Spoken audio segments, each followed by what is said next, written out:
Hello students, welcome on sharpy Gurukul. आज के session हम बात करने वाले हैं लाइन एंड एंगल्स की। लाइन एंड एंगल्स में प्रीवियस वीडियो में हम क्या क्या डिस्कस कर चुके थे। प्रीवियस लेक्चर में हम डिस्कस कर चुके थे line segment, ray, intersection line, non intersection line, angles, angles के type, adjacent angles, complementary angle, supplementary angles, acute angle, obtuse angle, right angle, ये सबको क्या कर चुके थे, हम डिस्कस कर चुके थे। लेकिन इस वीडियो के अंदर हम क्या करेंगे, इसके अंदर हम पढ़ेंगे कि जो लीनियर पेयर ऑफ एंगल होता है वो मैंने लिखाया था कितना होता है, टू एडजेसेंट एंगल्स का सम कितना होता है 180 डिग्री। बट क्यों होता है, ये है तो एक एक्सियम, क्या है, एक एक्सियम। एक्सियम का मीन क्या होता है, यूनिवर्सल ट्रूथ। बट हम प्रूव करेंगे उसको भी कि होता क्यों 180 डिग्री, 170 या 200 या 150 डिग्री क्यों नहीं होता एक लाइन पे जब एक रे स्टैंड करती है। जैसे कि ये है, एक ये लाइन है, इस पे एक ये रे क्या है, सी, यहाँ पे ओ लिख लेते हैं हम, ये ओ सी क्या है, यहाँ पे ओ सी एक रे है, तो ये टू एंगल्स का सम 180 डिग्री होगा। बट क्यों 180 डिग्री क्यों है, ये 170, 200 ये क्यों नहीं है। इसको पढ़ने से पहले हम डिस्कस करते हैं जो प्रीवियस लेक्चर में हम पढ़ चुके थे। क्या पढ़ा था, लाइन सेगमेंट। लाइन सेगमेंट क्या होता है, लाइन सेगमेंट होता है a part of a line with two ends fix called line segment. Mean एक ये लाइन है, इसके टू एंड्स क्या है, फिक्स, एक पॉइंट ए है, एक एंड ए है, ये दोनों एंड्स फिक्स हैं, ये क्या हुआ, ये एक लाइन सेगमेंट होगा जिसके दोनों पॉइंट्स क्या होंगे, फिक्स होंगे, ये लाइन सेगमेंट होगा, है ना। और इसकी लेंथ को किससे रिप्रेजेंट करते हैं, इसकी लेंथ को ए बी, और इस लाइन सेगमेंट को भी किससे, ए बी से रिप्रेजेंट कर सकते हैं हम। इसके बाद हमने क्या पढ़ा था, इसके बाद हमने पढ़ा था रे। रे क्या होता है, इसमें तो दोनों एंड्स फिक्स हैं, किसमें, लाइन सेगमेंट के अंदर। लाइन के अंदर क्या होता है, इसका एक पॉइंट तो फिक्स होगा, एक एंड, ये एंड फिक्स है, लेकिन ये एंड फिक्स नहीं होगा, है ना, इसकी लेंथ फिक्स नहीं होगी, बस स्टार्टिंग पॉइंट पता होगा, ये लाइन है ना, और यहां से स्टार्ट हो रही है, इसका एंड पॉइंट नहीं पता, तो ये क्या होगी, रे होगी अपने आप में। ये क्या होगी, रे, जिसके दोनों पॉइंट फिक्स होंगे लाइन सेगमेंट हो जाएगा, एक पॉइंट फिक्स होगा तो रे होगी। इसके बाद क्या आता है, इसके बाद आती है लाइन। लाइन क्या होती है, लाइन क्या होती है, इनफाइनाइट पॉइंट का क्या होता है, एक कलेक्शन होता है। Line is the collection of infinite points and extend both side endlessly. Line का मीन क्या होता है, ये बहुत सारे पॉइंटों का क्या होता है, कलेक्शन होता है। जैसे कि देखो, ए पॉइंट, ए इन सारे से मिलकर के लाइन बनी, इसका कोई एंड नहीं है। क्या है, लाइन का कोई एंड नहीं है। It collection of the infinite points. Infinite points का क्या होता है, कनेक्शन, इसके दोनों बहुत साइड को दोनों एंडलेसली बढ़ाया जा सकता है दोनों डायरेक्शन के अंदर। ये क्या होती है, ये होती है लाइन, जिनको हम क्या करते हैं, स्मॉल लेटर से डिनोट करते हैं लाइन को। ऐसी लाइन है जिसको स्मॉल ए और स्मॉल बी से डिनोट किससे करेंगे, small a and small b से इसको डिनोट करेंगे हम। इसके बाद आती है इंटरसेक्टिंग लाइन। इंटरसेक्टिंग लाइन क्या होती है, पिछली वीडियो में पढ़ाया था इंटरसेक्शन लाइन क्या होती है। जब टू लाइन एक दूसरे को क्या करती हैं, इंटरसेक्ट करती हैं, तो उनमें क्या होता है, एक कॉमन पॉइंट होता है। क्यों होगा ना, जब दो लाइन इंटरसेक्ट करेंगी, ये दो लाइन हैं, इन्होंने इंटरसेक्ट किया, तो इनका कॉमन पॉइंट क्या है, ये, और ये कॉमन पॉइंट क्या कहलाएगा, पॉइंट ऑफ इंटरसेक्शन। समझ में आया इंटरसेक्शन लाइन क्या होती है। एक होती है नॉन इंटरसेक्शन लाइन। अब ये दो लाइन इन्होंने तो इंटरसेक्ट कर दिया। नॉन इंटरसेक्शन लाइन का मीन क्या होता है, नॉन इंटरसेक्शन लाइन का मीन होता है स्टूडेंट्स कि जो लाइन कभी भी एक दूसरे को क्या नहीं कर सकती, इंटरसेक्ट नहीं कर सकती। अगर वो लाइन कभी भी एक दूसरे को इंटरसेक्ट नहीं करेंगी तो हम कह सकते हैं कि वो पैरेलल लाइन होंगी। पैरेलल लाइन क्यों होंगी, वो पैरेलल लाइन इसलिए होंगी कि उनके बीच हमेशा डिस्टेंस क्या होगी, कांस्टेंट।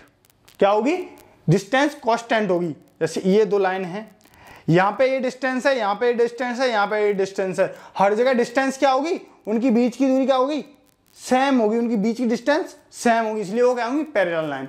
अब आप बोलोगे, देखो एक लाइन ये है ना, और एक लाइन ये है। अब बोले सर ये इंटरसेक्शन लाइन नहीं है ना, दिख भी नहीं है, इंटरसेक्ट कर भी नहीं रही है, लेकिन ये इंटरसेक्शन लाइन होगी। क्यों होगी इंटरसेक्शन लाइन, लाइन की डेफिनेशन मैंने वो क्या बताई थी, लाइन की डेफिनेशन बताई थी कि लाइन को बोथ साइड में क्या है, एंडलेसली बढ़ाया जा सकता है। क्या किया जा सकता है, एंडलेसली, मतलब बहुत दोनों डायरेक्शन में बढ़ाया जा सकता है। अब इसको हम बढ़ाएं, इसको ऐसे, तो एक पॉइंट ऐसे आएगा जिस पे इंटरसेक्ट करेगी। इंटरसेक्ट क्यों करेगी, इंटरसेक्ट इसलिए करेगी, इनकी जो डिस्टेंस है ना वो सेम नहीं है। अगर ये डिस्टेंस सेम होती तो ये लाइन कभी भी एक दूसरे को क्या नहीं करती, इंटरसेक्ट नहीं करती, लेकिन इनकी क्या है, डिस्टेंस सेम नहीं है। एक पॉइंट ऐसा आएगा जिस पे ये इंटरसेक्ट करेगी, वो पॉइंट कौन सा आएगा, देखो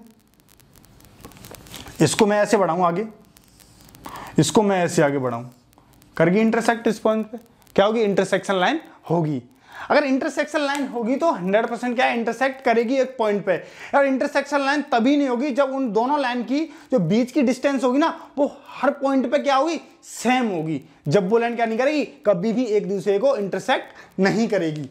इसके बाद हम पढ़ते हैं क्या, इंटरसेक्शन एंगल क्या होता है, क्या पढ़ते हैं,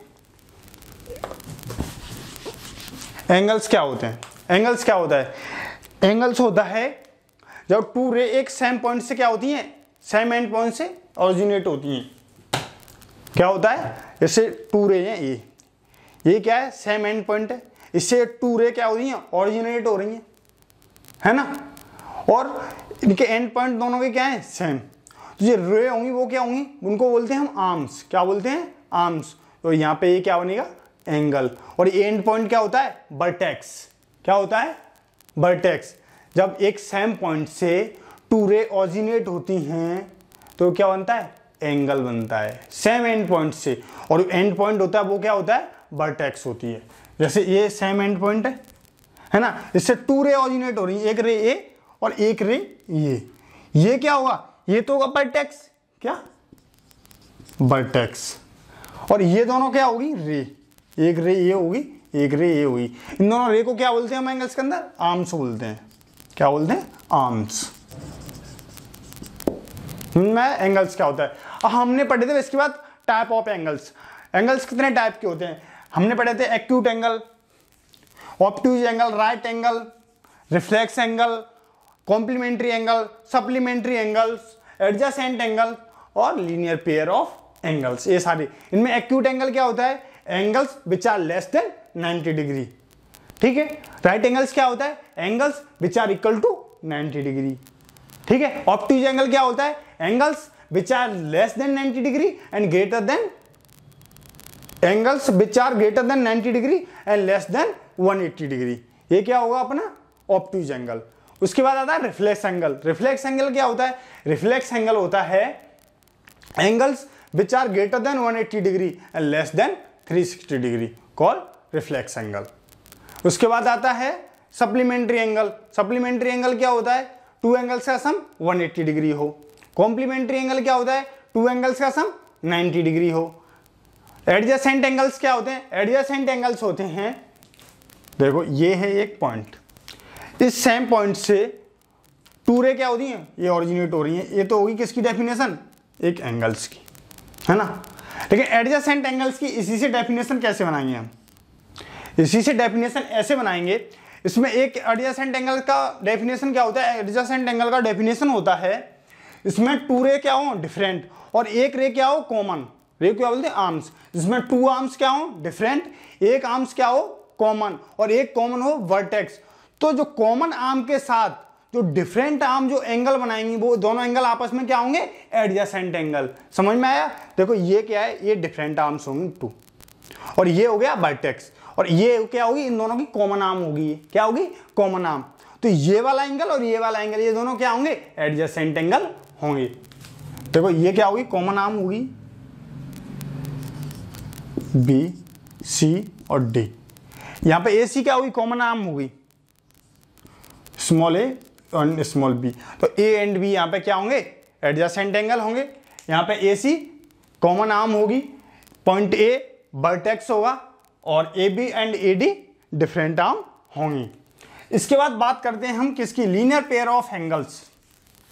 ये रहा, तो 180 डिग्री क्यों होता है, linear pair of angles 180 degree क्यों होता है, 170, 150 या 200 क्यों नहीं होता, 180 क्यों होता है, इसको हम प्रूव करेंगे। वैसे तो क्या है, एक एक्सियोम है, ये यूनिवर्सल ट्रूथ है, इनको प्रूव करने की जरूरत नहीं होती है, बट हम प्रूव करेंगे इसको, ठीक है। अब ये क्या हो गया, एक लाइन है, लाइन पे एक क्या है, एक रे होगी ओसी, ठीक है। अब इसमें क्या है, angle A O C plus angle B O C का कितना प्रूव करना है हमें, सॉरी यहाँ पे डी और यहाँ पे सी,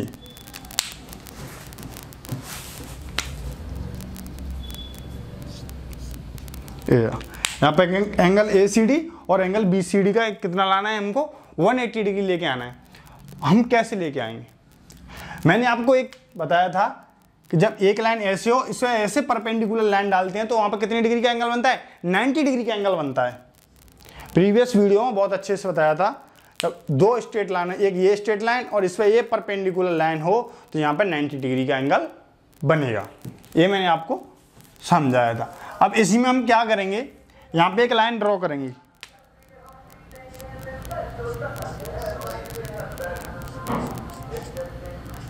ये पॉइंट क्या मान लिया हमने, ये पॉइंट मान लिया हमने E। ये परपेंडिकुलर लाइन ड्रॉ कर दी, परपेंडिकुलर लाइन ड्रॉ की, इसका मतलब क्या है, इसका मतलब ये है इस पर 90 डिग्री का एंगल इधर बनेगा, 90 डिग्री का एंगल इधर बनेगा। ठीक है, अब हम इसको कैसे लिख सकते हैं, इसमें क्या क्या टाइप करना है हमको, angle ACD plus angle BCD equal to 180 degree. ठीक है, अब इसमें एंगल ACD क्या है, एंगल ACD, ये पूरा एंगल है एंगल ACD। तो एंगल ACD क्या, इसके इसमें एक रे क्या होगी E, एक रे इसमें E हो गई तो इसमें क्या होगा, ये दोनों क्या होंगे एडजेसेंट एंगल्स, और इन एडजेसेंट एंगल्स का सम किसके इक्वल होगा, एंगल ACD के इक्वल होगा।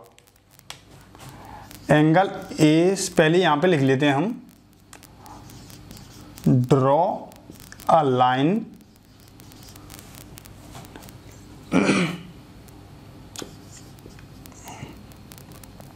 AB perpendicular EC।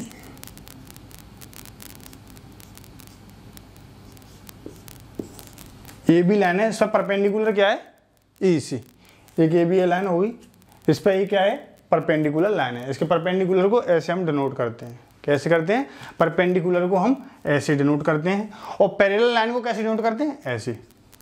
For example AB line है एक और CD के क्या है परपेंडिकुलर, तो क्वेश्चन में आपको ऐसा लिखे मिलेगा, ऐसे। समझ में, परपेंडिकुलर को ऐसे डिनोट करते हैं। ठीक है, अब यहाँ पे एंगल ACD इक्वल टू क्या लिख सकते हैं, एंगल ACD। एंगल ACD क्या है, एंगल ACD है ये C और D। एंगल ACD इक्वल क्या है, इसमें एक रे क्या आएगी, E आ गई, ये दोनों क्या होंगे एडजेसेंट एंगल होंगे कि नहीं होंगे। एक कॉमन आर्म हो, टू डिफरेंट आर्म हो और सेम एंड पॉइंट हो तो क्या होते हैं, एडजेसेंट एंगल्स होते हैं। समझाया था ना। तो angle ACE plus angle ECD किसके इक्वल होगा, एंगल ACD के इक्वल होगा। कौन सा, angle ACE, angle ACE plus angle ECD। समझ में आया, एंगल ACE ये और एंगल ECD ये किसके, एंगल ACD इसके इक्वल होगा। ठीक है, इक्वेशन फर्स्ट। इसके बाद क्या करेंगे, इसके बाद इधर से आओ, एंगल BCD सम किसका निकलना था, ACD और BCD का। ACD तो निकल के आ गया हमारा ये, अब हमको क्या फाइंड आउट करना है, BCD, एंगल BCD। अब देखो यहां से BCD निकालना है। ठीक है, अब यहां से BCD निकालना है तो एंगल BCE, क्या, एंगल BCE माइनस ECD, तो क्या बचेगा, BCD बचेगा नहीं बचेगा। समझ में आया, इस पूरे एंगल्स में से इस एंगल्स को माइनस करेंगे तो ये एंगल्स बचेगा ना, बस इसी को लिख लेंगे। एंगल BCD इक्वल टू क्या लिख लेंगे, angle BCE minus angle ECD, equation 2। समझ में आया कैसे लिखा, इस पूरे एंगल में से एंगल BCE में से अगर इस एंगल्स को मैं माइनस करूं तो ये एंगल BCD बचेगा, वही एंगल BCD इक्वल टू मैंने ये लिख दिया है। ठीक है, गाना angle ACD plus angle BCD, angle ACD plus angle BCD equal to क्या हो जाएगा, इन दोनों को जोड़ेंगे तो क्या होगा, इससे ये कट जाएगा, ये प्लस की और ये माइनस की, तो angle ACE plus angle BCE। Angle ACE equal to कितना है 90 डिग्री और एंगल BCE इक्वल टू कितना है 90 डिग्री। क्या था जब परपेंडिकुलर लाइन दो ऐसे हो तो इधर 90 डिग्री का एंगल बनता है और इधर भी 90 डिग्री का एंगल बनता है। तो 90 डिग्री ये 90, ये का एंगल क्या हो गया, एंगल ACE क्या हो गया, एंगल AC और E, और ये क्या हो गया एंगल BC और E, क्या हो गए दोनों 90 डिग्री के। तो angle ACD plus angle B C D equal to 90 degree plus 90 degree. तो angle A C D plus angle V C D equal to 90 और 90 180। जो हमको प्रूव करना था ये प्रूव होके आ गया। कैसे आएगा? ये परपेंडिकुलर लाइन है, इधर 90 डिग्री का एंगल बनेगा, इधर 90 डिग्री का एंगल बनेगा। तो angle A C equal to 90 degree, angle B C equal to 90 degree. यहाँ पे लिख देंगे हम angle A C E equal to 90 degree, ठीक है। और क्या लिख देंगे? Angle B C E equal to 90 degree. समझ में आया? और इसका जस्ट रिवर्स और आता है। क्या आता है? एक सेकंड एग्जाम होती है, वो क्या आती है? यूनिवर्सल ट्रूथ तो होती है, बोले इसका क्या होती है? Just reverse. Just reverse mean two adjacent angles का सम 180 डिग्री हो तो जो डिफरेंट आर्म होती हैं वो क्या होंगी? एक लाइन होंगी। वो क्या होंगी? एक लाइन होंगी। देखो ये क्या है? एक लाइन है, इस पे क्या हो गया? ये क्या होगी? रे आर्म होगी, ठीक है। तो ये तो कॉमन आर्म होगी, डिफरेंट आर्म क्या होंगी? ये और ये। अगर इन दोनों एंगल्स का सम 180 डिग्री होगा तो ये एक पैरेलल लाइन होगी, है कि नहीं है? इसका जस्ट रिवर्स है वो। मतलब मीन्स सीधा सा फंडा है, या टू एंगल्स का सम 180 डिग्री है, लाइन पैरेलल। कैसी होगी? लाइन एक स्ट्रेट लाइन होगी, ठीक है। अगर स्ट्रेट लाइन पे एक रे ऐसे ड्रॉ करें तो उन दोनों एंगल्स का सम 180 डिग्री हुआ। या ऐसे कह लो, कैसे भी क्वेश्चन में पूछ सकता है। या तो ऐसे पूछ सकता है, दो एडजेसेंट एंगल्स का सम 180 डिग्री है तो क्या लाइन स्ट्रेट लाइन होगी? जी हाँ, स्ट्रेट लाइन होगी। अगर स्ट्रेट लाइन है तो दोनों एडजेसेंट एंगल्स का सम 180 डिग्री होगा। All right, note down. Students, video अच्छी लगी हो तो लाइक करना और शेयर करना। मिलते हैं अगली वीडियो में, तब तक के लिए धन्यवाद। जय हिंद।